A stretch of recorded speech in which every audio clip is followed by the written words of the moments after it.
हर sector से सुझाव लेंगे पीएम मोदी। बैठक में नीति आयोग के उपाध्यक्ष भी देखिए इसमें शामिल होंगे। 23 जुलाई को लोकसभा में पेश होगा आम बजट। वित्त मंत्री निर्मला सीतारमण बजट को पेश करेंगी। तो देखिए बजट से पहले सेक्टर में सुझाव लेंगे, हर सेक्टर में सुझाव लेंगे प्रधानमंत्री नरेंद्र मोदी। आज बैठक में नीति आयोग के उपाध्यक्ष भी इसमें शामिल होंगे। तो 23 जुलाई को देखिए लोकसभा में आम बजट पेश होगा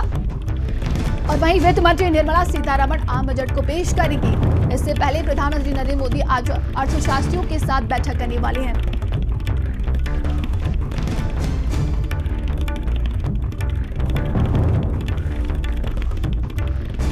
सारा जानकारी के साथ संवाददाता दीपक हमारे साथ जुड़ गए। दीपक, कहा जा रहा है कि आज प्रधानमंत्री नरेंद्र मोदी अर्थशास्त्रियों के साथ बैठक करने वाले हैं बजट को लेकर।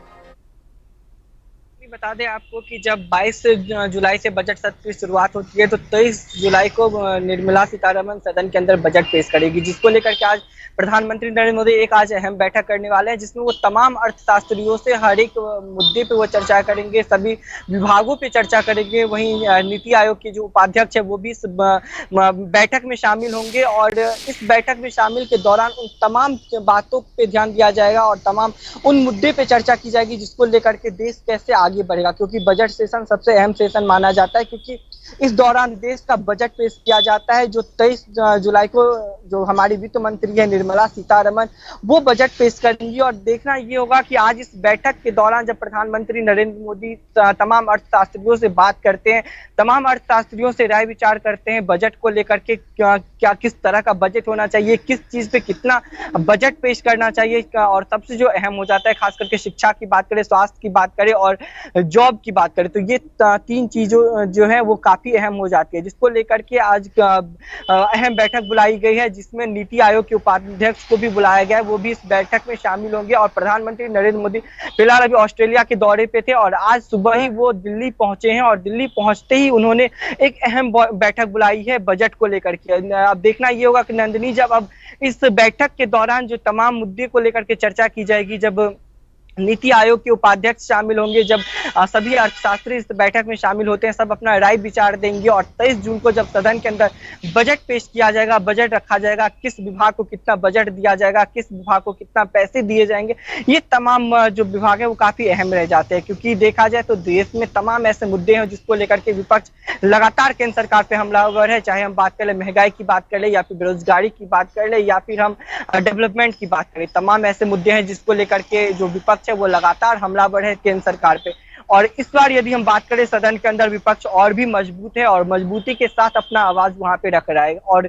जिसको लेकर के अब सत्ता पक्ष भी काफी तैयारियों में जुटा हुआ है और पूरे तैयारी के साथ बजट को पेश करेगा, जिससे कि विपक्ष को बोलने का मौका नहीं दिया जाएगा। और खास करके इस बार बजट पे ज्यादा ध्यान, जो सूत्रों के हवाले से जो खबर सामने आ रही है, केंद्र सरकार इस बार ज्यादा ध्यान महंगाई पे और बेरोजगारी पे सबसे अधिक ध्यान देने वाली है, क्योंकि लगातार देखा जाए तो विपक्ष चुनाव के दौरान भी इन दो मुद्दे को काफी अहम मुद्दा बनाया था और लगातार लोगों के बीच में महंगाई को लेकर के और बेरोजगारी को लेकर के गया था। अब देखना ये होगा कि जब अब दिल्ली में एक बैठक होती है जिसमें तमाम जो अर्थशास्त्री है वो भी पहुंचते हैं और सभी अर्थशास्त्रियों से राय मशवरा लिया जाएगा कि आखिर किस तरह का बजट पेश किया जाए, किस तरह का बजट बनाया जाए और किस तरह से देश को आगे बढ़ाने के लिए, देश में युवाओं को रोजगार देने के लिए या फिर देश में जिस तरह से बात कर ले कि बेरोजगारी को खत्म करने की बात करें, तो उन तमाम चीजों को ध्यान में रखते हुए आज बैठक के दौरान चर्चाएं की जाएगी और तमाम जो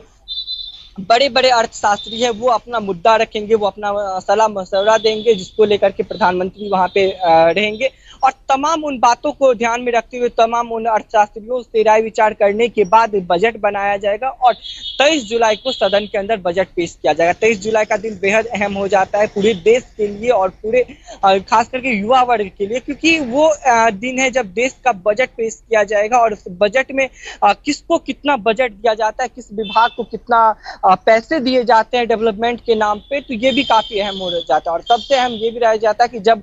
सदन के अंदर बजट पेश होता है तो क्या विपक्ष किसी मुद्दे को लेकर के हमलावर होंगे, किसी मुद्दे को लेकर के विपक्ष अपनी नाराजगी जताएंगे। हालांकि जिस तरह से देखा जाए तो विपक्ष लगातार केंद्र सरकार पे तमाम आरोप लगाते हुए नजर आ रहे हैं, लेकिन इस बार यदि केंद्र सरकार की बात करें, खुद प्रधानमंत्री नरेंद्र मोदी की बात करें, तो उन्होंने साफ तौर पे कहा है कि हमारा ये जो तीसरा कार्यकाल है जी। वो 3 गुना ज्यादा काम करेगा। अब देखना ये होगा कि जिस तरह से प्रधानमंत्री नरेंद्र मोदी ने कहा था कि हमारा तीसरा कार्यकाल जो है वो 3 गुना ज्यादा काम करेगा, तो देखना ये होगा कि बजट के दौरान आखिर क्या कुछ खास रहने वाला है, क्या कुछ जो बजट है वो क्या कुछ खास पेश होने वाला है, क्योंकि जी। यदि बजट को ध्यान में रखा जाए तो दो सहयोगी राज्य है, चाहे हम बात जी। कर ले बिहार की या फिर हम बात कर ले टीडीपी की, तो ये दोनों सहयोगी है जो बीजेपी के साथ गठबंधन में है और बीजेपी का सरकार बनाई है। तो कहीं ना कहीं बजट के दौरान इन दोनों का भी खास ध्यान रखना पड़ेगा सत्ता पक्ष को, क्योंकि जिस तरह से लगातार विपक्ष हमलावर है इन दोनों को लेकर के कि विपक्षियों को अच्छा मंत्रालय नहीं दिया गया है, विपक्षियों को वो इज्जत नहीं दिया जाता, ये लगातार कहा जाता है। लेकिन देखना होगा कि जब आप बजट पास किया जाता है तो एनडीए के जो सहयोगी दल है उनके राज्यों में क्या कुछ बजट दिया जाएगा, पूरे देश में किस तरह का बजट पेश होता है, क्योंकि ये इस बजट को लेकर के काफी लोग उम्मीद लगा के बैठे हुए हैं कि इस बजट में खास करके महंगाई कम होंगे, क्योंकि महंगाई का मार आम जनता को झेलना पड़ रहा है, गरीब तबके के लोगों को झेलना पड़ रहा है, साथ साथ जो तमाम लोग हैं उन सभी को महंगाई का मार झेलना पड़ रहा है। तो लोगों को सिर्फ एक ही उम्मीद है कि इस बार जो बजट पेश किया जाएगा सदन के अंदर उसमें महंगाई को लेकर के कोई अहम फैसला लिया जाए। अब देखना ये होगा नन्नी कि जब सदन के अंदर बजट पेश होता है, जब निर्मला सीतारमण 23 जुलाई को बजट पेश करके, तो क्या कुछ खास रहने वाला है। और सबसे अहम बात, जब आज अर्थशास्त्री अपना राय विचार देंगे प्रधानमंत्री नरेंद्र मोदी को, तो उसमें क्या कुछ खास रहने वाला है। जी, तमाम जानकारी के लिए बहुत बहुत धन्यवाद आपका।